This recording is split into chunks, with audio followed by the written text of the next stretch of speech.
Donc nous voilà de retour donc, au Suwannee Sport Academy pour la deuxième mi-temps de ce match entre Team Québec et l'équipe d'Atlanta Synergy.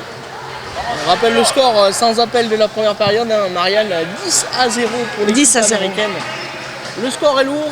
Mais Nicolas, je viens de passer un petit peu pendant la mi-temps, je suis allée voir nos pauvres malheureux Québécois qui ils ont quand même le moral et ils sont décidés d'en mettre au moins un avant la fin du match. Ça dénote de l'état d'esprit de cette équipe. Oui, ils sont très très courageux, ils ont très envie de jouer. Allez, c'est reparti en attendant avec Jérôme Durand qui, on l'a pas trop fait tourner, hein, côté Atlanta. Ah ben elle but. Avec la même équipe qui avait débuté la première période. Et voilà, tout de suite. Un 11e. Le 11e, la défense un tout petit peu passive hein, de Québec. Avec un nouveau but, donc signé Jérôme Durand.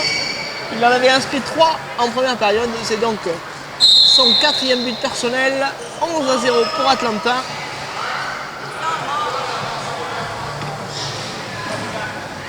Et c'est reparti, il s'enfonce dans la défense. Il va sans doute obtenir le corner. Antonio, il tente de ressortir le ballon vers Jérôme Durand qui est à la lutte avec Dave Marino. Eric Dornan, bel arrêt de la gardienne québécoise avec le contraint donc il n'est pas sifflé par l'arbitre. Joli tir. C'était joli. On tente des choses évidemment, le score est fait. Et oui, nouveau but pour l'équipe d'Atlanta et de 12. Antonio Hernandez pour le 12e. Sans pitié cette équipe d'Atlanta. Hein. On le savait, hein, il nous l'avait dit qu'il serait malheureusement sans pitié pour l'équipe d'Atlanta puisqu'il devait absolument faire mieux que l'équipe de Vancouver qui en avait collé 7 je crois ce matin. Ouais, tout à fait. L'équipe de Québec, c'est d'ores et déjà fait. La touche est redonnée en faveur d'Atlanta. On ne se presse plus trop hein, du côté de Jérôme Durand. Pour frapper. Ça risque de mieux jouer encore parce qu'ils vont être complètement libérés là. Ah oui, complètement. Hein. On les voit tenter de nouvelles tactiques, de nouveaux placements. Du milieu de terrain en plus. Effectivement, c'est de bon augure pour demain, hein, puisque demain ce sera l'heure de vérité pour toutes ces équipes avec les matchs à élimination directe. Dès demain matin, les quarts de finale, vous pourrez en suivre un en direct sur xable.com. Antonio Hernandez à la touche. Sauvetage de la défense. Jérôme Durand qui reprend le ballon. Dave Marino qui ressort et qui trouve Maud Massicotte la côté gauche. On est à la lutte avec Pika. Pika qui va tenter de ressortir vers Antonio Hernandez. Voilà qui est fait. Action défensive. Attention, l'arbitre laisse l'avantage. Il va finalement revenir à la faute. C'est bien vu. Il y avait un 2 contre 1 offensif de la part d'Atlanta. Québec va pouvoir se dégager.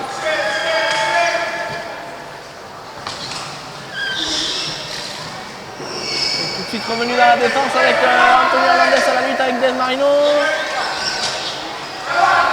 Ah, il est bien ce petit jeune-là et en tout cas il défend avec beaucoup d'approche. Il en veut, il y va. Hein. Il ne lâche rien et voilà, il vient de prendre le dessus là sur Jérôme Durand. Taïwan, le gardien d'Atlanta, vient à la rescousse de son coéquipier. Et la touche est concédée.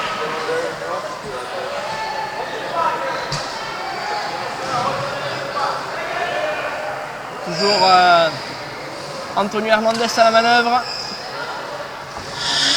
Premier poteau avec Pika qui finalement rate un peu sa frappe là pour le coup. Il va retrouver Eric Dornan. Oh, le poteau. Ça joue toujours. Bon réflexe du gardien. Ah oui, le gardien est très présent sur sa ligne. Hein. Il est plus souvent dépassé face au jeu en mouvement, mais sur sa ligne. Elle est bonne. Jean-Éric Dornan qui loupe sa rotation. Taïwan qui passe dans la porte ouverte pour ses coéquipiers. Ah, c'est bien Québec. Québec ne lâche rien. Québec fait honneur à ses couleurs et à son drapeau évidemment.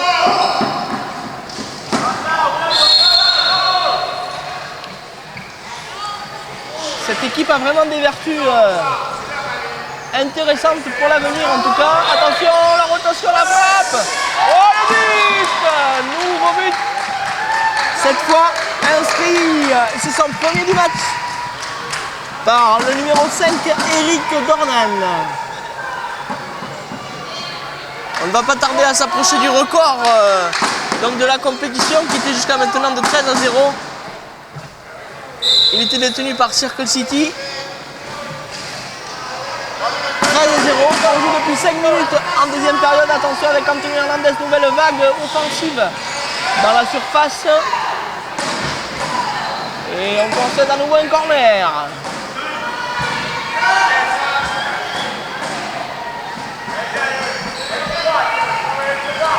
On réclame un changement côté québécois avec la sortie de la capitaine Marilyn Turcot et donc le retour de Jean-Philippe Bureau sur le terrain. On fait tourner côté québécois. Il est très bon quand même ce défenseur de boîte avec son peu d'expérience. Dave Marino, il est partout. Ah, et voilà encore une intervention. Voilà.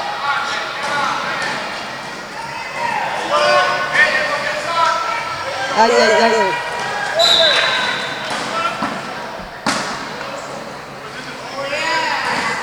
J'ai pas compris là, Jérôme. Non, mais l'arbitre a signalé un 2 contre 1, donc il rend la balle à la défense. On en accepte l'augure de cette faute signalée en faveur de la défense québécoise.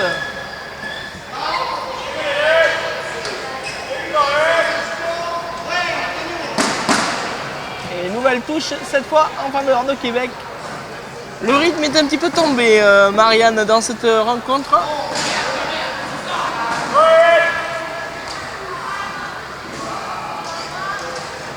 Avec Jérôme Durand, Picala qui passe devant Jean-Philippe Bureau qui s'est défait. Voilà, joli, encore une excellente intervention. Je ne sais pas si c'est le rythme qui est tombé ou si c'est la défense de Québec qui est un petit peu plus attentive et plus. On voit la gardienne Émilie Saint-Denis beaucoup plus à son avantage qu'en première période.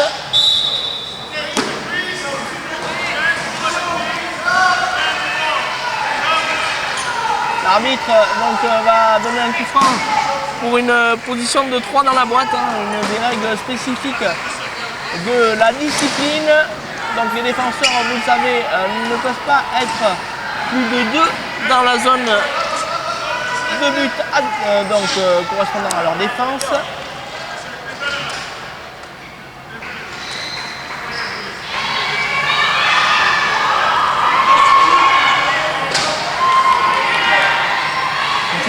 Confus cette deuxième mi-temps. Mais elle n'a pas le droit non plus d'être derrière la ligne de but là. Et là elle est derrière la ligne de but. Oui, apparemment l'arbitre n'a pas remplacé le défenseur québécois. C'est sauvé, c'est un corner.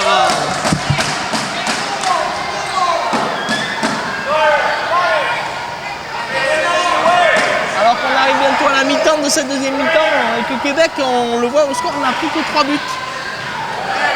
Pour le moment, les progrès défensifs de cette équipe sont nets. Le corner est frappé par Jérôme Durand avec Antonio Hernandez.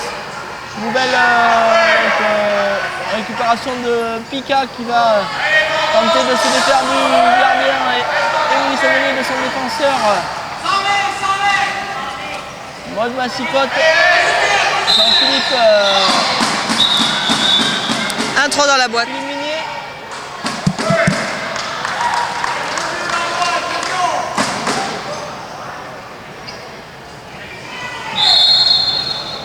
On revient à effectivement Marianne a un 3 dans la zone sifflée donc par l'arbitre. Difficile cette deuxième période malgré tout à suivre. Il y a des fautes qui se multiplient. Le jeu est plutôt bouillant. Attention le pam-pam, le traditionnel pam-pam. Oui, le but, elle est rentrée. Voilà le pam-pam made in France. Le coup franc. Celui-là il a été importé hein. Voilà. Le coup franc avec la rotation simultanée du frappeur et du receveur. La frappe était belle, elle a rebondi sur le poteau. Eric Dornan n'a plus qu'à pousser la balle dans le but. Ça fait 14 pour Atlanta. Et on va profiter pour faire tourner du côté du coach Brandon Garcia avec les entrées en jeu de Dakota Smith et de Chucho qui remplace donc Eric Dornan, le dernier buteur, et Antonio Hernandez.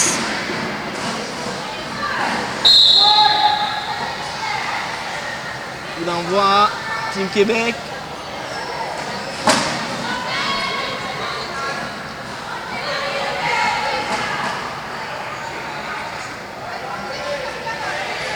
Je suis pas persuadée que ces pare-chocs en plexiglas soient bien efficaces. Oui, dans l'air d'amortir un petit peu le ballon sur les frappes québécoises.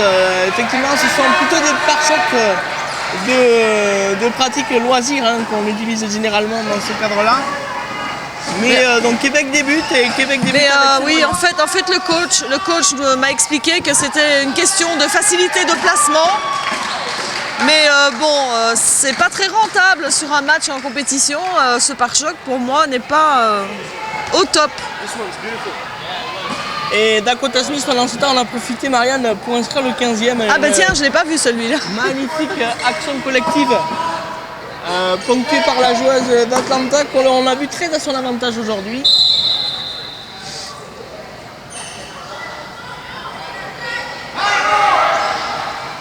Allez, il reste 9 minutes à jouer dans ce match.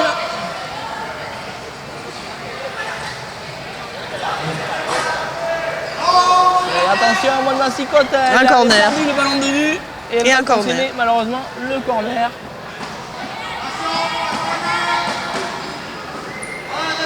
Donc la situation dans la poule A était claire. Atlanta devait absolument l'emporter. À condition évidemment que l'équipe de Student Impact l'emporte dans un match qui a lieu en même temps que le nôtre face à Vancouver.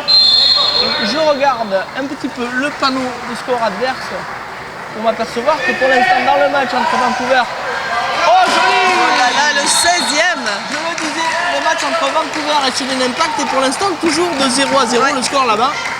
À la 34e minute. Alors qu'il reste 5 minutes à jouer de le côté du court opposé. En attendant, le 16e but a été inscrit de manière très très propre sur ce corner par le gardien. Comme quoi tout le monde est capable de marquer dans cette équipe d'Atlanta. Le gardien Tywan Britton, l'un des tout meilleurs joueurs américains à ce poste. On l'annonce d'ailleurs comme le futur gardien de la sélection américaine pour la prochaine Coupe du Monde. On le verra dans quelques mois peut-être à l'œuvre sous le maillot national.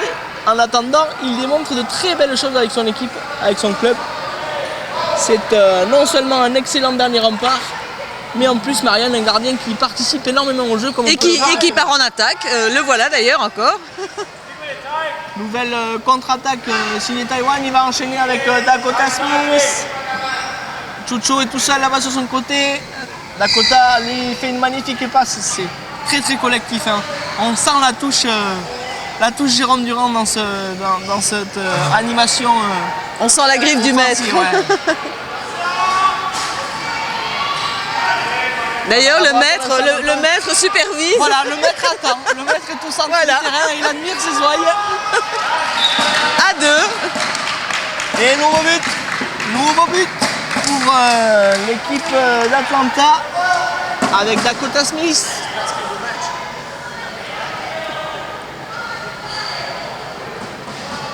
« 17-0, on joue depuis 34 minutes. La cabane est tombée sur le chien, comme aurait dit un de mes commentateurs préférés. Et notre valeureux ami québécois ne baisse pas pour autant la tête, c'est tout à leur honneur. L'arbitre va d'ailleurs leur rendre le ballon avec un 2 contre 1 en faveur de la défense québécoise.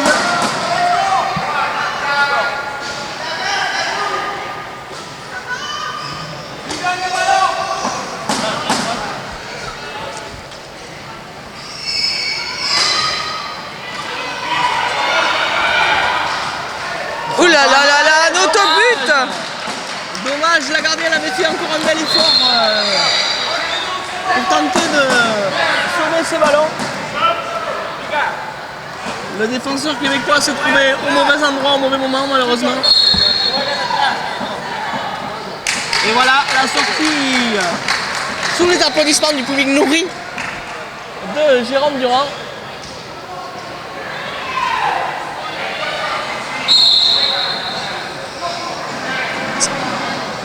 Cinq minutes, on va peut-être atteindre les 20 buts. Oui, on va peut-être dire que c'est L'objectif d'Atlanta peut-être, mais il semble effectivement que l'affaire s'est entendue compte tenu du score du match entre Vancouver et Sweden Impact dans cette même poule qui devrait assurer la première place. Tout à fait, oui, tout à fait. Qui était l'objectif de la journée pour l'équipe d'Atlanta.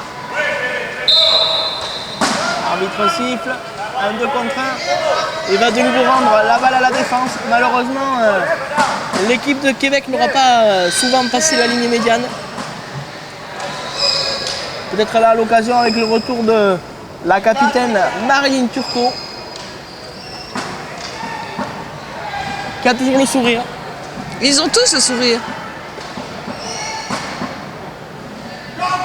Nos cousins québécois ont vraiment un état d'esprit irréprochable. C'est Dave Marino, l'un des meilleurs joueurs de cette équipe. Ah oui, tout à fait. Incontestablement. Il a fait un superbe travail de défense. Hein. Mais malheureusement pas suffisant en face des clients d'Atlanta. Voilà une équipe Atlanta qui ne devrait pas être très très loin du titre à l'issue de cette compétition. Attention, Dakota Smith, il y a 2 minutes peut-être. Oh là là. Et voilà.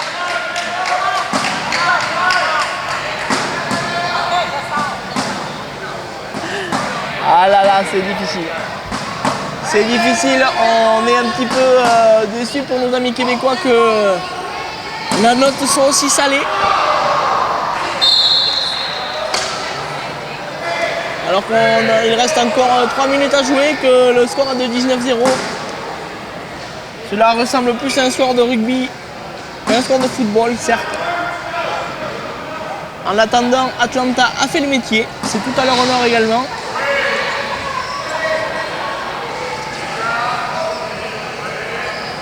Attention, Dakota Smith qui a voulu retrouver Eric Dornan. Elle est passée, Dakota Smith, il va lui ouvrir le... Oh là là, on ne s'est pas compris là entre Dakota et Eric. Et voilà, c'est coupé par Dave Marino.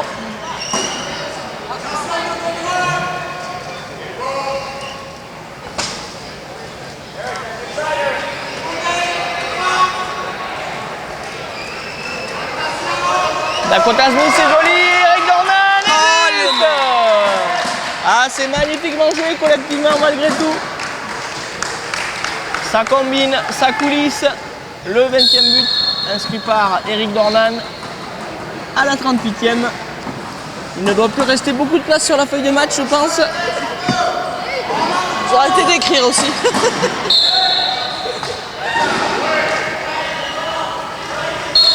Autant vous dire que l'équipe d'Atlanta prépare de manière idéale les playoffs de demain. En assurant la première place de la poule. Ouh là là. Voilà, un bon tampon là de notre ami Eric Dornan. Un bon tampon signé Eric Dornan et la balle va être... Ah bon? Oh là là. Finalement, Eh ben dis donc. on n'a pas le même jugement que l'arbitre. Non, absolument Mais pas. on respectera sa décision, chère Marianne. Elle est suprême. Tout à fait. Ah moi c'est comme toi Nicolas, j'aurais pas donné... Ah, il a mis tout son cœur, hein, Eric, sur cette occasion. Non, non, non. Ah, le but est accordé. Et les buts? Apparemment, le but est accordé. Effectivement, le but est accordé à Dakota Smith. Un peu confus cette fin de, Oui, en de match. effet. Je pense Marianne. que nos arbitres sont fatigués, fin de journée. On va en profiter avant dès la fin du match d'avoir une interview de notre Français local, hein, notre ami Jérôme qui sera à notre micro tout à l'heure, d'ores et déjà faire le bilan de cette partie à sens unique, Marianne.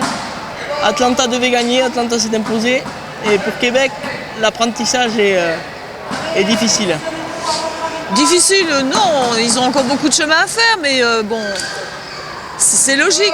Un score, bon, c'est vrai que le score est énorme, mais c'est logique, c'est logique. Ils ont du potentiel, ils doivent travailler, beaucoup de travail encore, ça c'est clair, mais... Ils étaient là pour apprendre, je pense. Et ils ont appris pas mal. Je les ai vus jouer en début de journée, et sur ce match-ci, ils ont mieux joué que tous les autres. Malgré le nombre de buts encaissés, mais ils commencent à comprendre et ça commence à tourner. Et peut-être qu'ils ont tombé malheureusement sur une équipe d'Atlanta qu'on avait vu un peu en difficulté sur les 2 premiers matchs et qui là semble se réveiller au bon moment. Exactement. Mais moi je tiens à féliciter Dave parce qu'il franchement, oui effectivement, par rapport en début de journée, il a progressé. Et voilà donc l'arbitre Ken Cunningham qui siffle la fin de cette rencontre entre Team Québec et l'équipe des Synergy d'Atlanta. Le score final 21 à 0. L'affaire est donc bien engagée pour l'équipe d'Atlanta qui assure la première place de la poule A. Donc à l'issue de cette première journée, on se retrouve dans quelques secondes avec un autre micro, Jérôme Durand, pour l'analyse de cette rencontre. A tout de suite sur level.com.